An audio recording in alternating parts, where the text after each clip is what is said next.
Good morning, everyone, and welcome to RTD's celebration of the 35th anniversary of the Americans with Disabilities Act. A piece of legislation that didn't just open doors. It opened minds, changed systems, and it continues to affirm the civil rights of millions of Americans.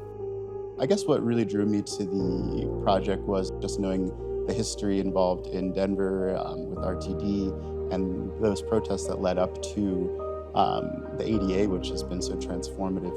We are forever connected to the courage of the Gang of 19. It took them throwing their bodies out in front of buses and throwing themselves onto stairs for the attention to be put on them.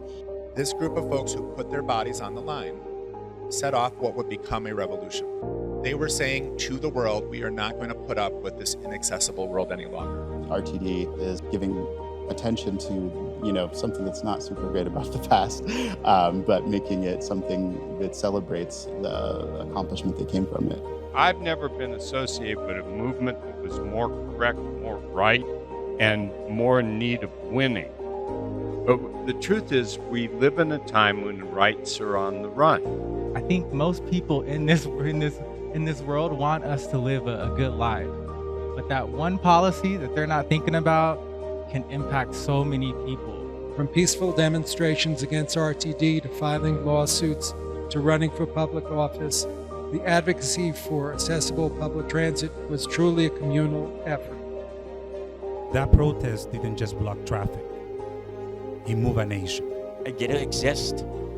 I matter. My emotions matter. That's what the ADA really did for me.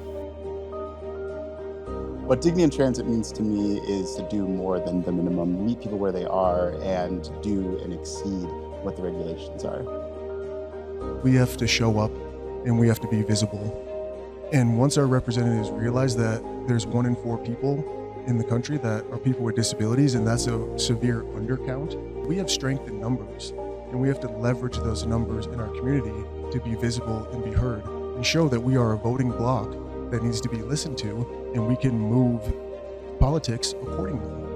It's really important that this artwork is going to be able to move around and start conversations, start the type of curiosity that makes really important conversations happen, that makes topics that matter to our society and that need to happen commonplace and on our streets. To have that empowerment allows you to know that, one, you're not alone, and it creates an environment to where you can recognize that there is a new world that can be created.